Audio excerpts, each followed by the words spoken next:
ఈ వీడియోలో మనం కరోనరీ థ్రోంబోసిస్ అంటే గుండెలో రక్తనాళాలలో రక్తం గడ్డకట్టడం మరియు దీర్ఘకాలపు అనారోగ్యం క్రానిక్ డిసీజెస్ ఉన్నవారి కోసం స్వీయ ప్రార్థన.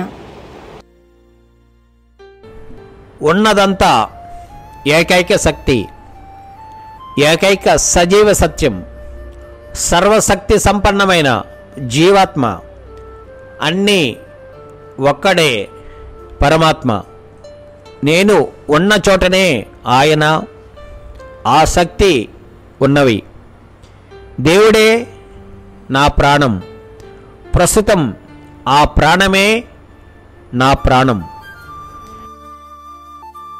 నా దేహస్థితి తెరమీది బొమ్మలు పరిచిన నా ఆలోచన జీవితపు ప్రతిబింబాలు మాత్రమే. తెరమీది బొమ్మలు మారవలనంటే వాటిని ప్రసరించే రీల్ మార్చాలని నాకు తెలుసు. నా మనస్సే ఆ ప్రొజెక్షన్ రీల్. ఇప్పుడు నా మనస్సులో నాకు నిండుతనము, సమగ్రత, పరిపూర్ణ ఆరోగ్యము ప్రసరించుతాను. నా దేహాన్ని, అందులో సర్వ అవయవాలను సృష్టించిన అనంత చికిత్సా శక్తి నాలోని అణువణువును నింపివేస్తున్నది. నా కణకణములోను ఆయన శాంతి ఝరి ప్రవహించుతున్నది. నాకు చికిత్స చేసే వైద్యులందరూ దివ్య నిర్దేశంలో నడిపించబడినవారు.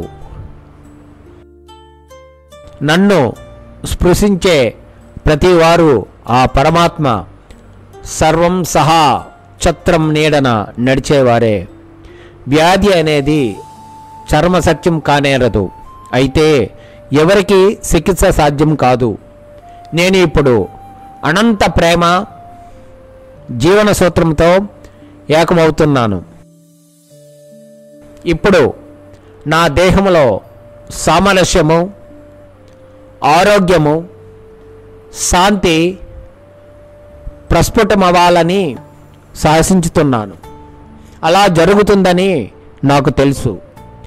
ఆ సర్వశక్తిని ఎదిరించగల శక్తి లేదు. ఆ పరమాత్మ చికిత్సా శక్తి నాలో ప్రవహించుతున్నది. అది పరమ అద్భుతము. కొద్ది రోజుల్లోనే నమ్మశక్యం కానంతగా కోలుకుంటారు. ఆ పరమాత్మునిపై మీకున్న అచంచలమైన విశ్వాసానికి ఆశ్చర్యపోతారు. ఈ స్వీయ ప్రార్థన మీ వ్యక్తిగత జీవితంలోనూ మరియు మనసులోని సృజన క్రియను సంచలింపజేసే కొన్ని నిర్ణయాలకు ప్రేరకమైనది. మీ శరీరంలో ఆరోగ్యము, ఆనందాల రూపంలో అది నిజమైనది. ఉన్నది ఒకే ఒక్క మనసు. అది తలచిన సత్యం అనుభవంలో జీవం పోసుకున్నది.